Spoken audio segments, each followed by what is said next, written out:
Okay. So right now we are in it for energy and momentum, and today we'll complete those two lessons relating work and energy and then power and efficiency.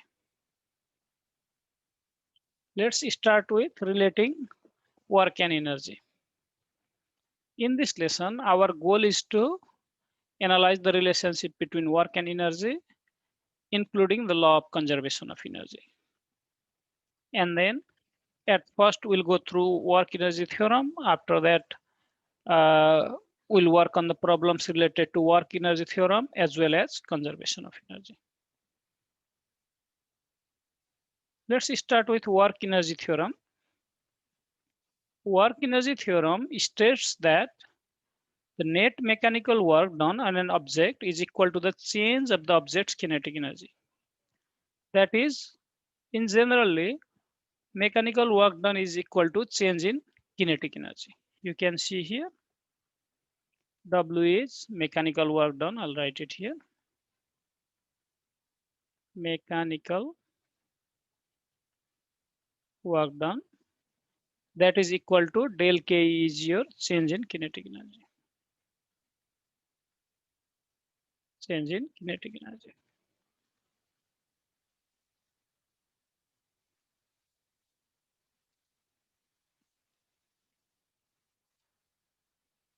So net mechanical work done is equal to change in kinetic energy.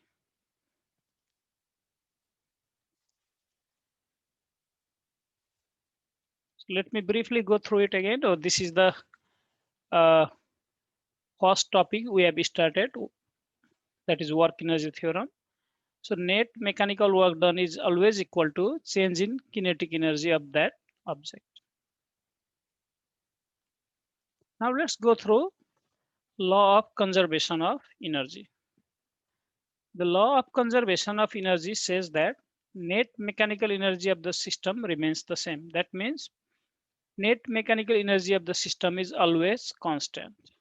And mechanical energy is the sum of kinetic and potential energy. You can see here. Mechanical energy is sum of kinetic energy and potential energy.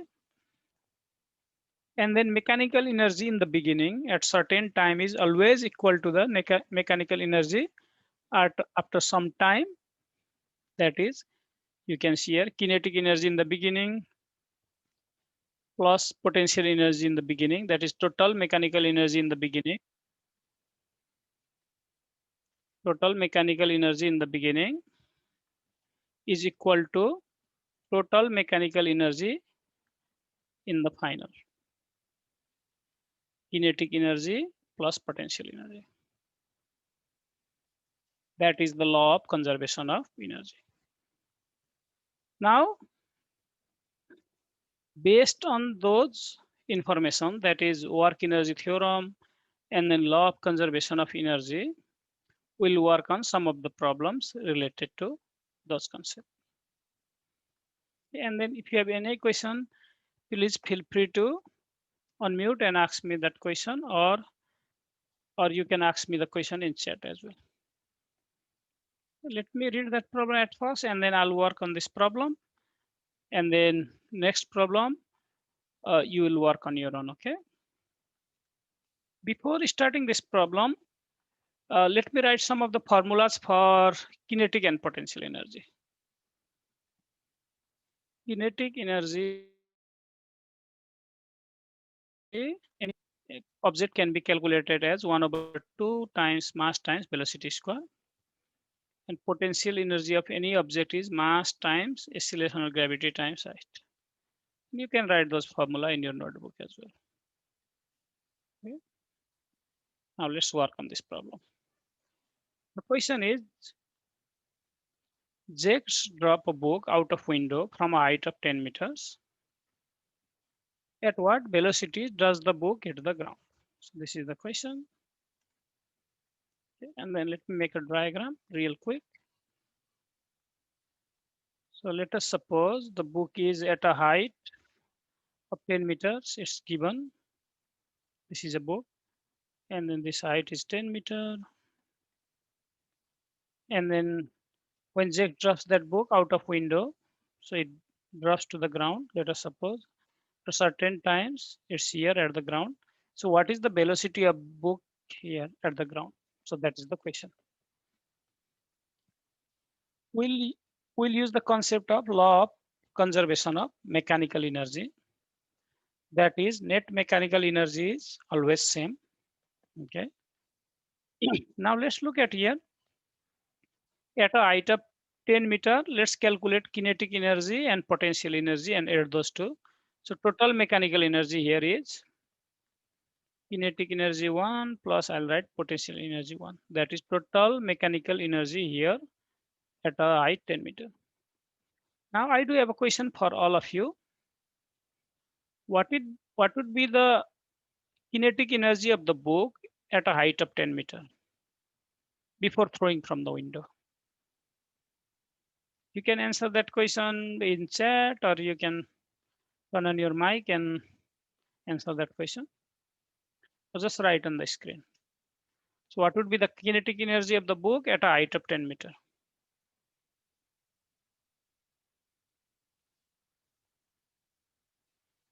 So here is the example. I'll show you. So let us suppose this is a book, okay? And then at a certain height, when I'm holding this pen like that, the velocity of the pen is 0. That means its kinetic energy is also 0. And then at the time, it has only potential energy. So that means kinetic energy is 0. And then the book only has potential energy. That is PE1. I'll just leave potential energy like that. And at the ground, when the book hits the ground, again, I'll calculate total mechanical energy. That is kinetic energy 2 plus potential energy 2. Now this time the height is 0. That means potential energy is 0. We'll only have kinetic energy plus 0. That is kinetic energy.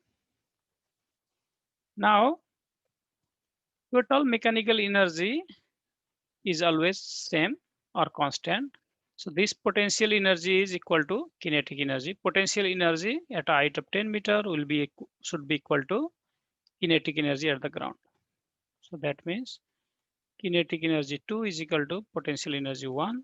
You can see here, those should be equal to each other. Kinetic energy is equal to 1 over 2 times mass times velocity square. Potential energy is mass times acceleration of gravity times height. And then we have to solve for velocity. Mass got cancelled if we divide both sides by mass and then multiply by 2 to get rid of that 2. So 2 also got cancelled. B square becomes 2 times G times H. Take square root on both sides. So B becomes square root 2 times acceleration of gravity times this is height. Now let's substitute that value. 2 times acceleration of gravity is 9.8 and then height is 10 square root, and then calculate that value. Use calculator, you will get around 14 meter per second. So the correct choice is C, 14 meters per second. So the books hit the ground with a velocity of 14 meter per second. So let me explain that problem again. So at first we have calculated net mechanical energy at height of 10 meter, and then again total mechanical energy at the ground, and then total mechanical energy of the system is constant. So those two values are equal to each other. We compare those two mechanical energy and then solve for velocity. If you have any question, please let me know. Okay, and then if you understood this concept, please give me a thumbs up or any other reaction.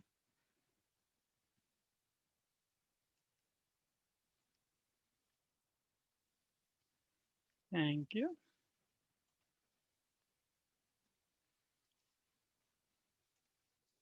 Now let's go to the next slide. And this question is exactly similar to the previous question. Okay, the question is an object having a mass of 2 kilograms falls from a height of 15 meters. Let us suppose this is the mass of object with 2 kilograms and falls from a height of 15 meter. What is the kinetic energy when it hit the ground? So use the same concept, calculate mechanical energy at height 15 meter, calculate mechanical energy at the ground, compare those two and calculate kinetic energy. I'll give you some time to work on this problem, and then when you complete your work, make sure to answer through it, poll, or you can write your answer in chat as well.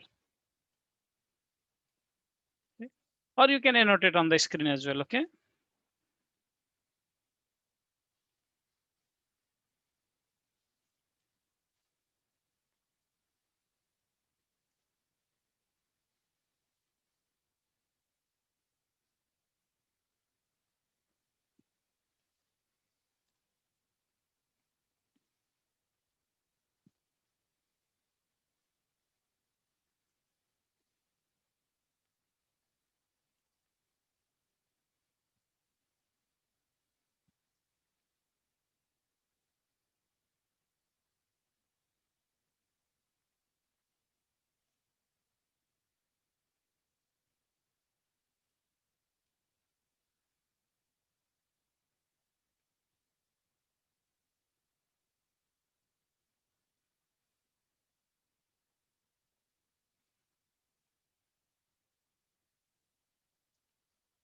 Okay, let me work through this problem.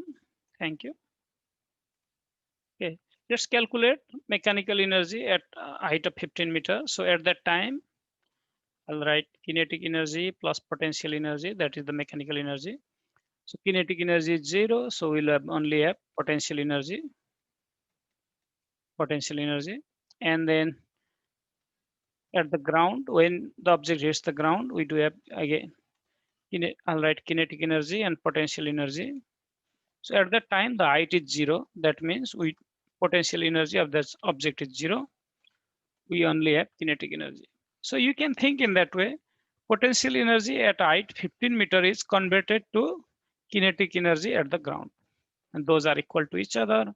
Since we are calculate kinetic energy, we'll write kinetic energy in the beginning. Kinetic energy 2 is potential energy 1, and then potential energy is mass times acceleration of gravity times height, and then mass is 2 kilograms. Acceleration of gravity is 9.8 always. Height is given 15. Use calculator and calculate that value. You'll get around 2.9 times 10 to the power 2 joules. So that is the kinetic energy the object gained, or that is the kinetic energy of the object when it hits the ground. So the correct choice is C, 2.9 times 10 to the power 2 joules.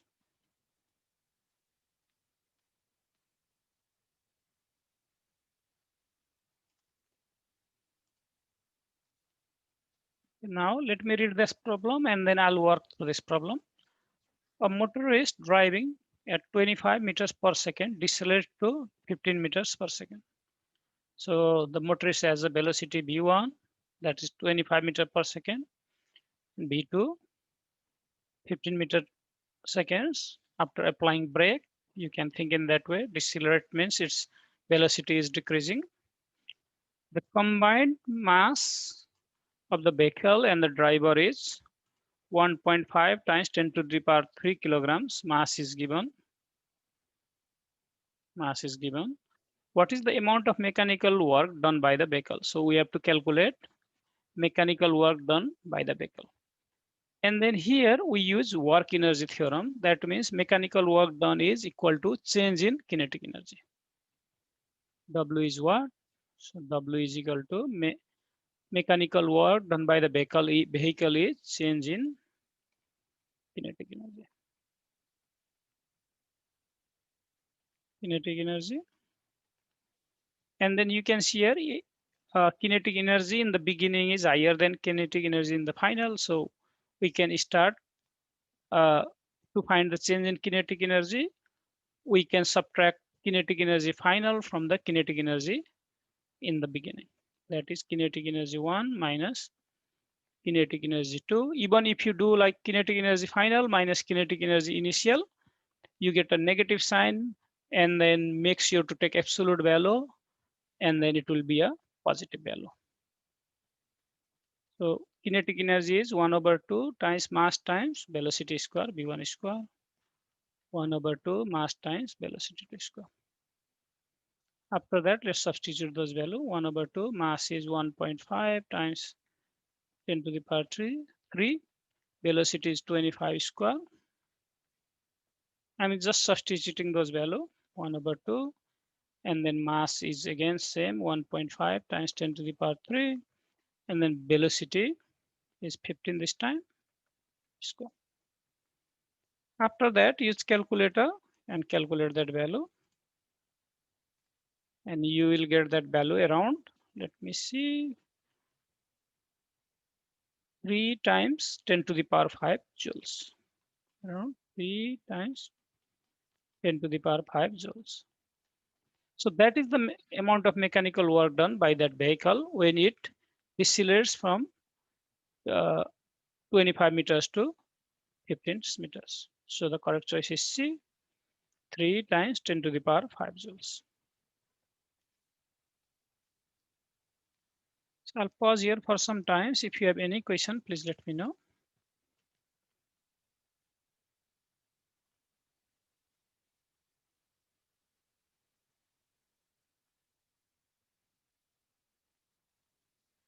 So we have just completed our first lesson, that is work energy theorem. Now we'll go to our second lesson for today, that is power and efficiency. And then in this lesson, we'll solve the problems involving power and efficiency. That is the goal of this lesson. Let's start with the definition of power. Power is the measure of amount of work done in a time interval. So this is the ratio of work done and time interval. So power is simply can be defined as work done over time interval. And then if you have pen and paper, I'll encourage you to write that formula. Power is work done over time interval. And then we can write work done as W, time interval simply can be written as T.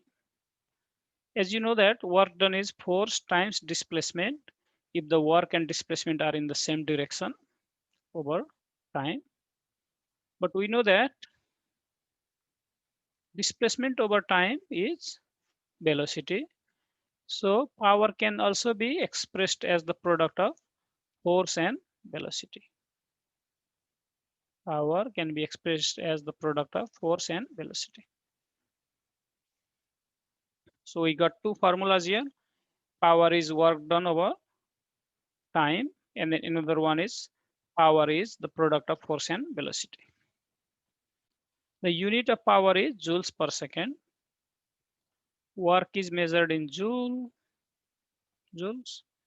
Time is measured in second. So the unit is joules per second. And that joule per second is also known as watt. In general, we'll use unit as watt. Okay? W-A-T-T, watt. And then when 1 joule of work is done in 1 second, 1 watt of power is generated. So that is the definition of 1 watt of power. Okay. This is all about power. After that, we'll go to efficiency. So in our daily life, we use different types of simple machines. And then those simple machines will make our everyday tasks easier. But whenever we use simple machine, we still need to do some work on the machine to complete the task. So we still need to do some work on the machine to complete the task. This work is called input work. And this input work will result the machine doing the some output work for us. So we need to do some work on a machine, and then machine will do some work for us. That the work that applied to the machine in the beginning is input work, and the work that machine did for us is output work. Okay. And then ratio of output work to input work is called efficiency. Okay. That is the definition of efficiency. Remember that ratio of output work to input work, which is denoted by, you can see here, by E. So E means efficiency.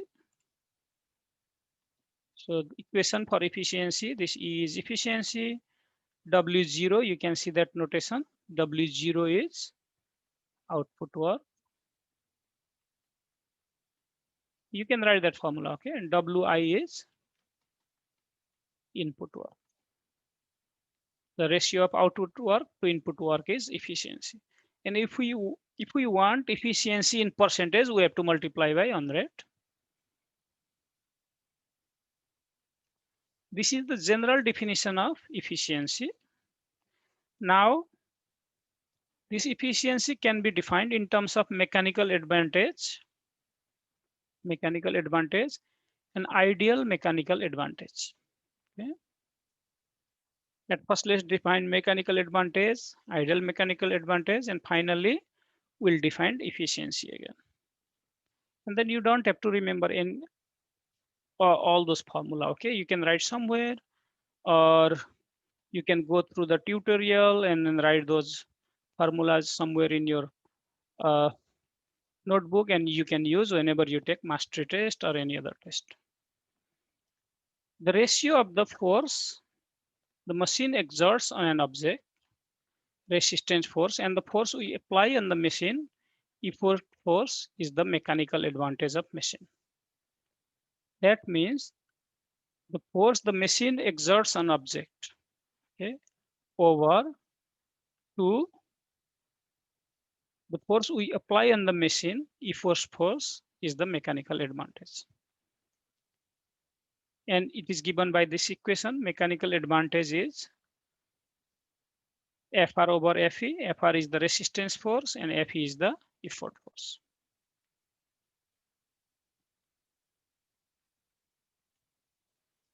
And then for ideal machine, the ideal mechanical advantage is the ratio of the displacement of effort. You can see here, we do have a machine here. And then the machine is pulling certain object up. And then you can see here, this distance dE, this displacement dE is displacement of effort, and dr is the displacement of load or resistance. An ideal mechanical advantage is dE, that is dE over dr. dE is displacement of effort, dr is displacement of load or resistance. And finally, efficiency is mechanical advantage over ideal mechanical advantage. MA is, and then in generally we'll only use that formula, okay, the last one, to calculate efficiency. You can write that one. MA is, let me write that one, mechanical advantage. IMA is ideal mechanical advantage.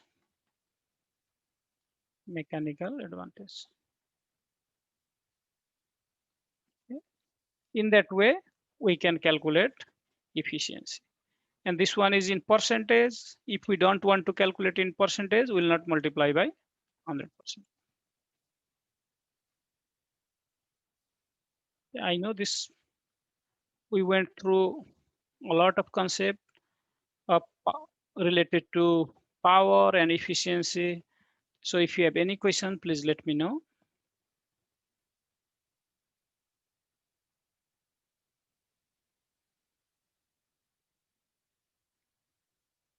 Now let's work on some of the problems related to power and efficiency.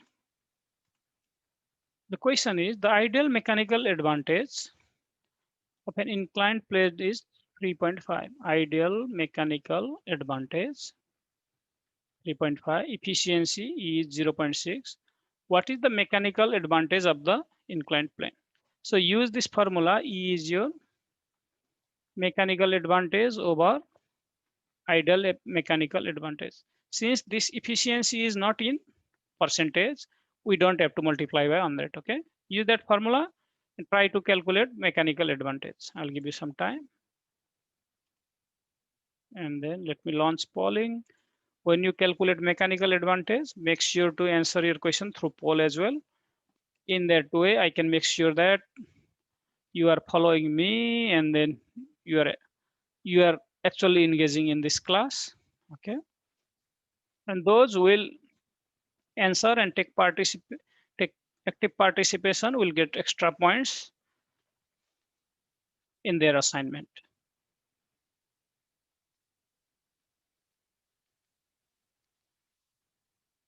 I'll give you some time.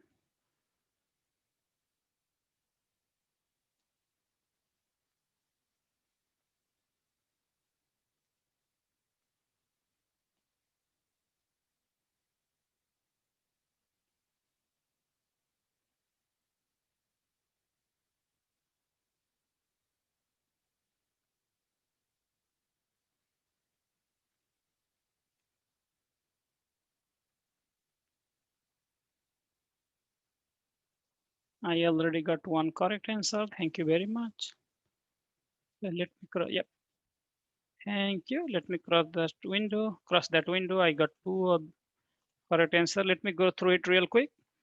So efficiency is 0.6, mechanical advantage, and as it is, we are calculating mechanical advantage, and then ideal mechanical advantage is 3.5. Multiply both sides by 3.5.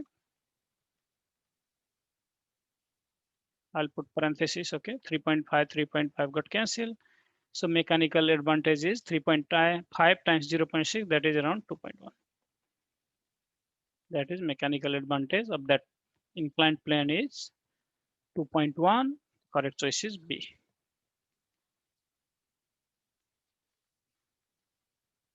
Now let's go to the next question. Question is Mary takes 6 seconds. 6 seconds, we do have time here, to run up a flight of a stair that is 10 to the power 2 meters long, displacement D. If Mary's weight is 87 newtons, that is the weight, or we can just simply write F, that is F for force. What power has Mary exerted? So we are calculating power that Mary exerted. I'll work on this problem, okay? And then you will work on next one. P is what? So we know that power is, let me go back. I'll just show you. So power is work done over time interval, or simply work over time, sorry.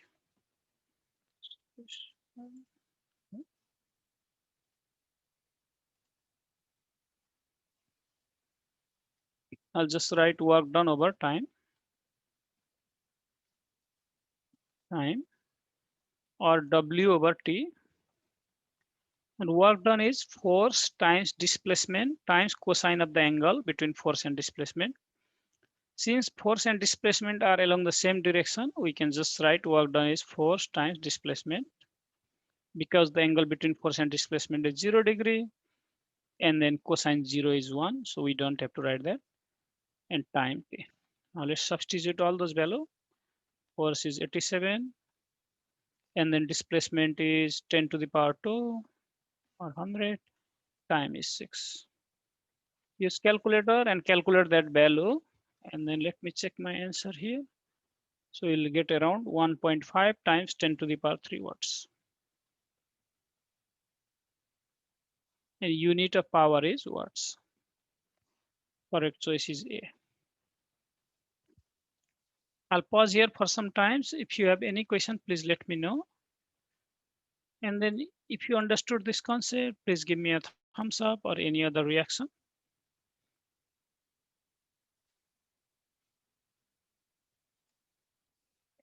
These are all the questions from your mastery test, okay?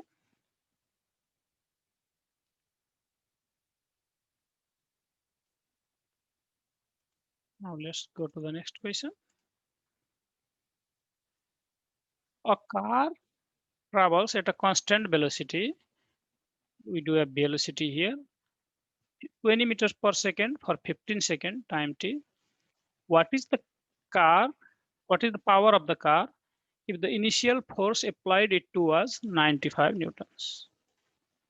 And then force is 95 newtons. So you do have velocity, time, and force. Think about using those information. How can we calculate power? Yeah. Let me write the formula for you. Power is your force times velocity. Use that formula and try to calculate the power. And then once you calculate, make sure to answer through the polls as well. Let me launch the poll.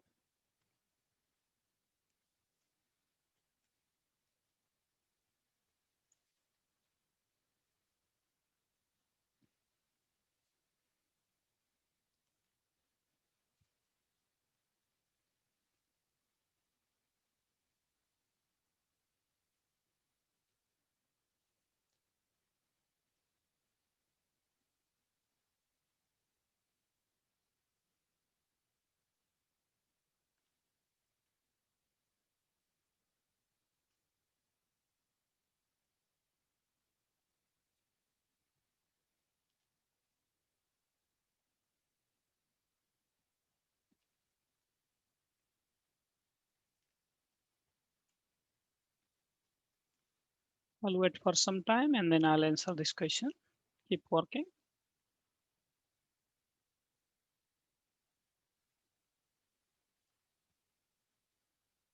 Let me in polling. So power is also force times velocity.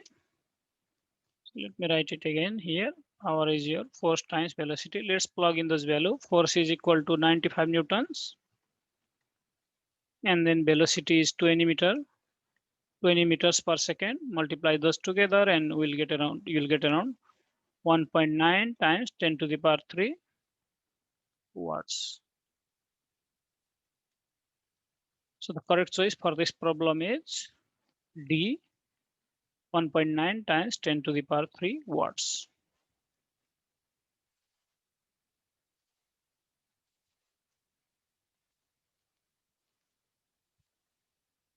Okay. If you have any question, please let me know.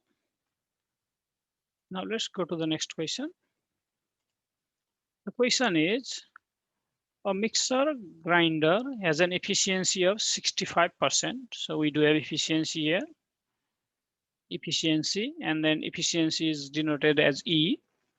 If the output work is 50 joules, that is output work WO, what is the amount of input work required? So we have to calculate input work WI. Okay. So whenever we do have output work and input work, think about how can we define efficiency. Efficiency is ratio of output work to input work, WO over WI. And since this efficiency is in percent, we have to multiply by 100. Okay. Now let's substitute all those values and then calculate uh, uh, amount of input work, WI. Efficiency is 65. And then output work is 50 joules. We have to calculate input work 100. Now we are solving for input work WI. Let's multiply those together. So let me work from here. 65 as it is. 50 times 100 is your 5,000 over input work.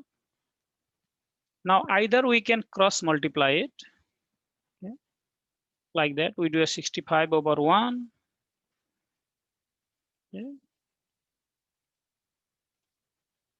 And then we can cross multiply it. WI 65 times WI is your 5,000 divided by 65. So you can just exchange those two. This goes here, this goes here. So input work is 5,000 over 65, and that is around 77 joules.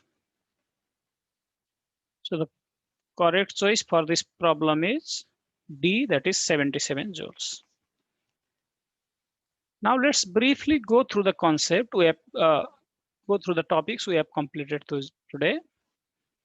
At first, we went through work energy theorem, and then mechanical work done is equal to change in kinetic energy.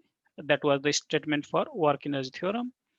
And then also after that, we went through conservation of energy, that is total mechanical energy of the system is always constant.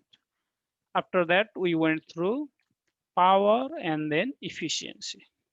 And then also we worked on some of the problems related to some of the problems from the mastery test. And then I want to request all of you to keep working on your courseware and maintain your pace. Okay, now you at this time you should complete all the way from beginning to unit 3, and then you should start your unit 4. And then if you have any question, please stay here with me. If you do not have any questions, you can leave this live session. Have a great day. Bye bye. If you have any question, please let me know.